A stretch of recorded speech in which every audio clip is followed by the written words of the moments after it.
अगला part number 3 part आएगा बेटे, यानी ये पार्ट आएगा प्रतिरक्षा की उत्पत्ति। प्रतिरक्षा की उत्पत्ति, प्रतिरक्षा की उत्पत्ति। तो प्रतिरक्षा की उत्पत्ति में यहां बेटे अपन देखेंगे कि प्रतिरक्षा की उत्पत्ति कैसे होगी। ये उत्पत्ति होते बेटे बोन मैरो से, बोन मैरो, ये क्लियर। अब बोन मैरो में बेटे कुछ सेल होती है जिसे स्टेम सेल आप कहेंगे, स्टेम सेल या फिर मायोब्लास्ट सेल। और स्टेम सेल आगे चलकर बेटे ये कन्वर्ट होती है लिम्फोपोइटिक सेल से, लिम्फोपोइटिक सेल।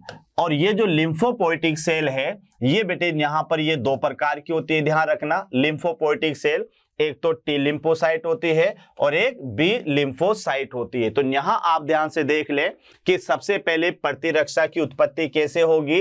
बेटे ये हमारे पास में बोन मैरो है, बोन मैरो की कौन सी कोशिकाएं, यानी स्टेम सेल, जिसको आप कह सकते हो मायोब्लास्ट सेल, मायोब्लास्ट सेल। और मायोब्लास्ट सेल बेटे आगे चलकर ये कन्वर्ट हो जाती है लिम्फोपोइटिक सेल में। और ये जो लिम्फोपोइटिक सेल है ये दो प्रकार की होती है, एक तो टी लिम्फोसाइट और एक बी लिम्फोसाइट। तो अच्छी तरह से एक बार देख ले बेटे कि प्रतिरक्षा की जो उत्पत्ति है ये उत्पत्ति किसके माध्यम से होगी, लिम्फोसाइट की उत्पत्ति के माध्यम से होगी। तो यहां आप देखें कि सबसे पहले तो ये रेड बोन मैरो रहेगा। रेड बोन मैरो की बेटे कौन सी कोशिकाएं, स्टेम सेल या मायोब्लास्ट सेल। और ये स्टेम सेल और मायोब्लास्ट सेल जो है ये बेटे आगे चलकर कौन सी कोशिकाएं बनाएगी, तो इनका नाम होगा लिम्फोपोइटिक सेल, लिम्फोपोइटिक कोशिकाएं। ये याद रखना बेटे, लिम्फोपोइटिक कोशिकाएं। और ये लिम्फोपोइटिक कोशिकाएं ये दो प्रकार की होगी, पहले तो लिम्फोसाइट सेल और दूसरी होगी बेटे टी लिम्फोसाइट सेल। यानी पहले नंबर की तो बेटे टी लिम्फोसाइट सेल याद रखना और दूसरे नंबर की बी लिम्फोसाइट सेल। तो ये है प्रतिरक्षा की उत्पत्ति। तो अच्छी तरह से समझ लें कि प्रतिरक्षा की उत्पत्ति कहां से होती है, बोन मैरो से होती है। बेटे बोन मैरो में मायोब्लास्ट सेल होती है जिन्हें स्टेम सेल कहते हैं, यह आगे चलकर लिम्फोपोइटिक सेल बनाती है। और ये जो लिम्फोपोइटिक सेल है इसके दो पार्ट होते हैं, एक तो टी लिम्फोसाइट और एक बी। अब आइएगा इन दोनों में क्या क्या डिफरेंट है।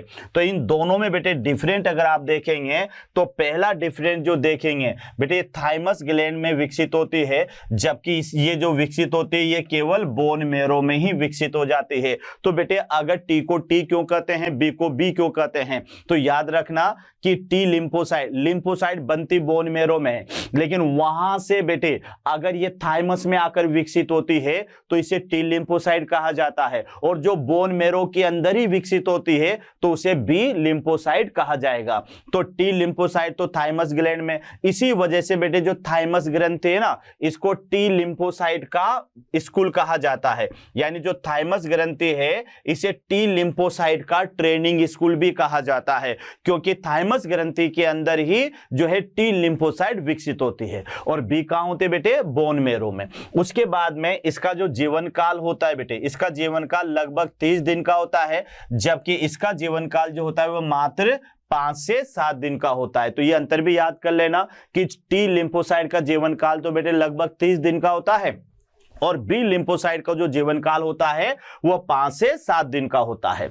उसके बाद में तीसरे नंबर पर याद रखना ये सीएमआई या सेलुलर में प्रतिरक्षा उत्पन्न करती है। प्रतिरक्षा प्रदान, बेटे मैं अभी दो तरह की प्रतिरक्षा बताऊंगा आपको, एक तो सीएमआई और एक एचएमआई।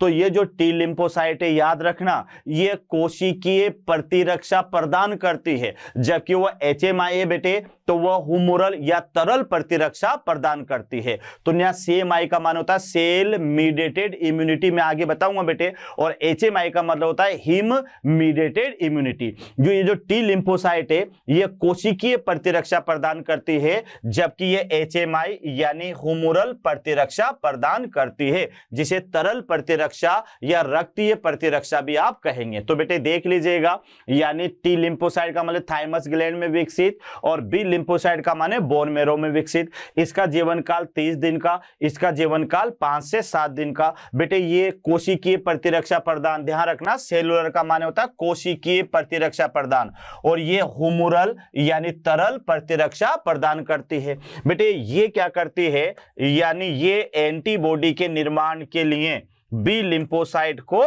प्रेरित करती है, एंटीबॉडी निर्माण के लिए बी लिम्फोसाइट को प्रेरित, ये याद रखना।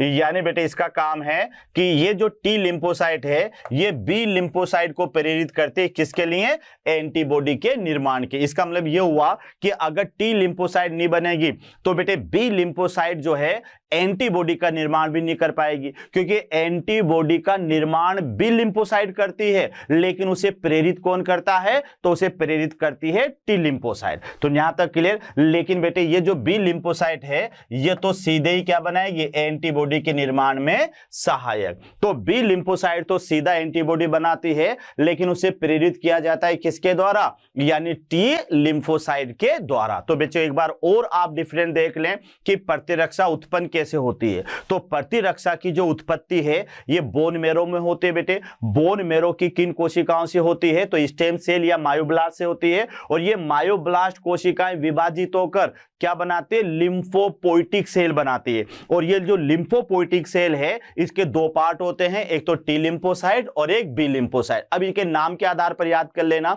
कि टी लिम्फोसाइट थाइमस ग्रंथि में विकसित और बी लिम्फोसाइट बोन मैरो में विकसित। बेटे टी लिम्फोसाइट लगभग 30 दिन का जीवन काल, लेकिन इसका 5 से 7 दिन का जीवन काल। यहां तक क्लियर। ये कोशिकीय प्रतिरक्षा प्रदान करती है, जबकि ये तरल प्रतिरक्षा प्रदान करती है, यानी हुमोरल प्रतिरक्षा। ये बेटे बी लिम्फोसाइट को प्रेरित करते हैं एंटीबॉडी के निर्माण के लिए, और बी लिम्फोसाइट सीधा क्या करते हैं, एंटीबॉडी का निर्माण करते हैं। यहां तक क्लियर। और ये जो टी लिम्फोसाइट है बेटे, टी लिम्फोसाइट, तो ये टी लिम्फोसाइट होते हैं निम्न प्रकार। अब इसके मैं तुम्हें प्रकार बताने वाला हूं बेटे, यानी टी लिम्फोसाइट के भी प्रकार हैं। जैसे कभी आपने नाम सुना होगा killer T lymphocyte, helper T lymphocyte, repressor T lymphocyte और मेमोरी टी लिम्फोसाइट। यानी बेटे ये जो टी लिम्फोसाइट है इसके भी अलग अलग प्रकार हैं। फिर मैं रिपीट कर रहा हूं, एक तो किलर टी लिम्फोसाइट है, हेल्पर टी लिम्फोसाइट है, मेमोरी टी लिम्फोसाइट है, और साथ में बेटे सप्रेसर टी लिम्फोसाइट है। तो ये टोटल में कितने प्रकार की बताऊंगा बेटे इसको, यानी 4 टाइप की। तो ये याद रखना, ये जो टी लिम्फोसाइट है ये आगे चलकर कितने प्रकार में डिवाइडेड होगी, 4 प्रकार में। तो आइए देखते हैं बच्चों कि ये कौन कौन से प्रकार इसके होते हैं।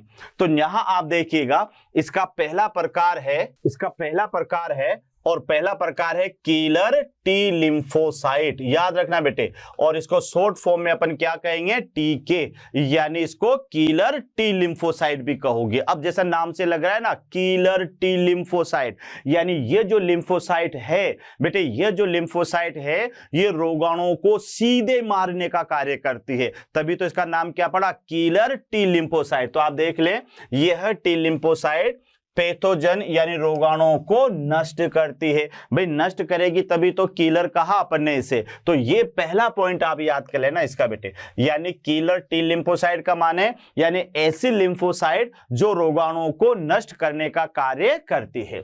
दूसरा, यह कैंसर युक्त और संक्रमण युक्त कोशिकाओं को भी नष्ट करती है, और यह प्रत्यारोपित अंग और अन्य बाह्य कोशिकाओं को भी नष्ट करती है। या बाह्य कोशिकाओं का माने आप कह सकते हो बेटे रोगाणु, यानी जो रोगाणु हमारे शरीर में आते हैं वो बाहर से आते हैं, तो उन्हें अपन बाह्य कोशिकाएं भी कहते हैं। तो एक बार और ध्यान से समझ लें कि बेटे ये कोशिकाएं किलर टी लिम्फोसाइट, तो इसका सीधा सा मतलब आपको याद रखना है, यानी ऐसी लिम्फोसाइट कोशिका जो रोगाणुओं को सीधे नष्ट करती है, या ऐसी कोशिका जो कैंसर युक्त कोशिकाओं को या बाहर से कोई रोगाणु शरीर में आया है उसे नष्ट करने का कार्य करती है। तो जो नष्ट वर्ड इस्तेमाल करोगे ना बेटे, तो ये आप करना किसके लिए, यानी किलर टी लिम्फोसाइट के लिए। उसके बाद में दूसरे नंबर की जो लिम्फोसाइट आती है बच्चों, वो होगी हेल्पर टी लिम्फोसाइट।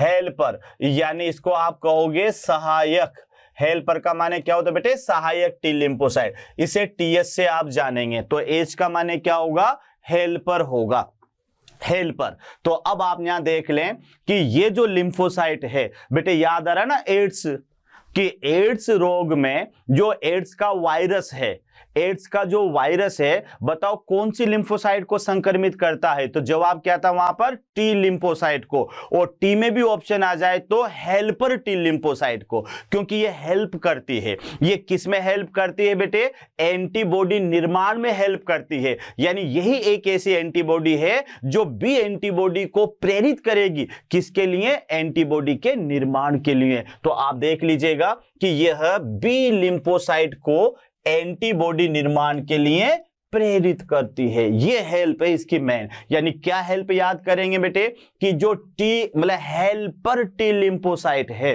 तो ये बी लिम्फोसाइट की हेल्प करती है, किसके लिए, एंटीबॉडी के निर्माण के लिए। क्योंकि मैंने आपसे कहा था कि एंटीबॉडी जब तक बी लिम्फोसाइट जब तक एंटीबॉडी नहीं बनाएगी, जब तक इसे प्रेरित नहीं किया जाएगा। तो बेटे इसे जो प्रेरित किया जाता है वह किसके द्वारा किया जाता है, हेल्पर टी लिम्फोसाइट के द्वारा इसे प्रेरित किया जाता है। तो पहला फंक्शन यही सबसे इंपॉर्टेंट है, याद रखना बेटे। यानी हेल्पर टी लिम्फोसाइट का काम क्या है, कि ये बी लिम्फोसाइट को एंटीबॉडी निर्माण के लिए प्रेरित करती है। दूसरा याद रखना बेटे कि ये क्या करती है, लिम्फोकाइनेज एंजाइम का स्त्रावण करती है, जो डब्ल्यूबीसी को प्रभावित स्थल पर इकट्ठा होकर या इकट्ठा होने के लिए प्रेरित करती है। यानी बेटे ध्यान रखना, कहां पर, प्रभावित स्थल पर या संक्रमण स्थल पर, संक्रमण स्थल पर इकट्ठा होने के लिए प्रेरित करती है। मतलब ये हुआ बेटे कि जैसे मान लेते हैं कि हमारे घर में कोई चोर घुस के आ गया, फिर अपन चिल्लाएंगे भाई चोर चोर, तो हमारे सारे घर वाले वहां पर इकट्ठे होकर चोर को पकड़ लेंगे।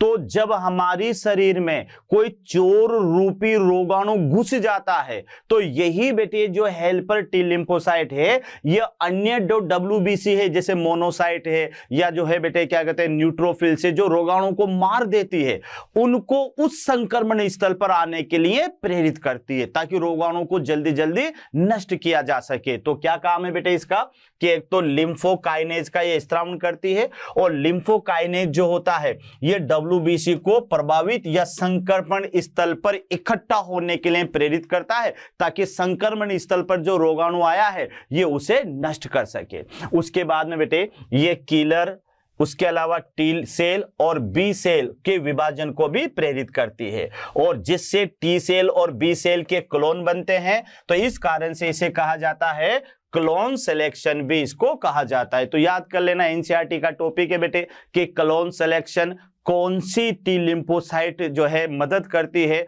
तो उसमें आपके पास में जवाब है हेल्पर टी लिम्फोसाइट। यानी ये क्या करती है बेटे, बी लिम्फोसाइट को जो है विभाजन के लिए प्रेरित करती है, जिससे इनके नए नए क्लोन बनते हैं। तो इसे क्लोन सिलेक्शन भी कहा जाता है। तो इस तरह से ये दूसरे नंबर की है बेटे हेल्पर।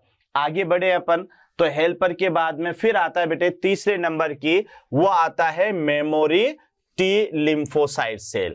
मेमोरी, तो ये एंटीजन विशेष को पहचानने का कार्य करती है, और ये टीकाकरण, यानी बेटे टीकाकरण का माने वैक्सीनेशन, टीकाकरण या वैक्सीनेशन में सहायक होगी। क्योंकि मैं आपको बता दूं कि बेटे ये जो टीकाकरण होता है ना, टोटल ही मेमोरी के बेस पर होता है। जैसे मान लो अपन के बचपन में बीसीजी का टीका लग गया। अब बीसीजी का टीका बेटे किसके लिए होता है, जो टीबी का रोगाणु होता है ना, माइकोबैक्टीरियम ट्यूबरकुलोस, उसके अगेंस्ट होता है। अब हमारे अंदर बीसीजी का टीका लग गया तो बेटे हमारे बॉडी में एंटीबॉडी बन गई। अब फ्यूचर में कभी कोई वो रोगाणु जो टीबी का रोगाणु है वो अगर बॉडी के अंदर आएगा, तो उसे पहचानना भी तो पड़ेगा ना कि जो रोगाणु आया है वो टीबी का आया है या किसी टिटेनस का आया है। तो बेटे उन इंटर करने वाले पैथोजन को पहचानने का अगर कोई काम करती है तो ये काम करती है, यानी मेमोरी टी लिम्फोसाइट सेल। क्या नाम बेटे इसका, मेमोरी टी लिम्फोसाइट सेल। तो ये रोगाणु विशेष को पहचानने का कार्य करती है, और ये वैक्सीनेशन या टीकाकरण में मदद करती है। इतना आपको इसको याद रखना है। और बेटे अगली वाली नंबर 4 वाली है, और ये है सप्रेसर टी लिम्फोसाइट, यानी इसको आप कहोगे दाबक दाबक, यानी इसको बेटे दाबक टी लिम्फोसाइट, दाबक टी लिम्फोसाइट, यानी इसे आप कह सकते हो दाबक। ये वर्ड याद रखना, सप्रेशर यानी दाबक। अब बेटे इसका कार्य लिखा हुआ है कि ये प्रत्यारोपित अंग के विरुद्ध, ये अंग के विरुद्ध बनने वाली एंटीबॉडी के निर्माण को रोकती हैं। ये ध्यान रखो, ये दो व्यक्ति बेटे कि जैसे मान लेते हैं कि एक व्यक्ति ये है, एक व्यक्ति है, इसकी जो किडनी है इसको देनी है अपन को। अब होगा क्या बेटे कि इस व्यक्ति के अंदर इसके विरुद्ध यहां पर क्या बनेगी, एंटीबॉडी बनेगी। तो सबसे पहले इस एंटीबॉडी के निर्माण को रोकना पड़ेगा, तब जाकर आप इस किडनी को इस व्यक्ति के अंदर ला सकते हैं।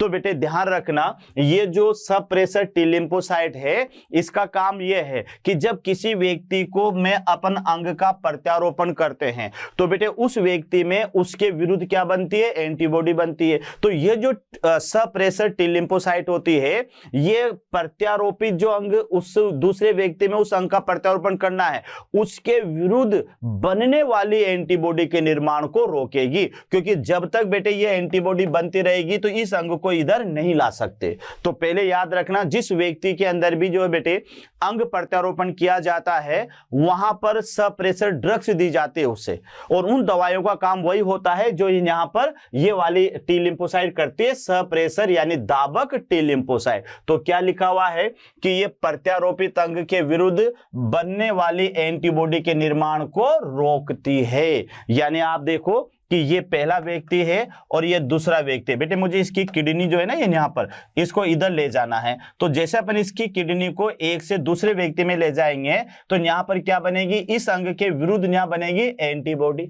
तो बेटे अगर यहाँ पर इसका कोई इलाज नहीं किया गया तो ये एंटीबॉडी यहाँ पर आने वाले जो ये अंग है ना किडनी, उसको डिस्ट्रॉय कर देगी।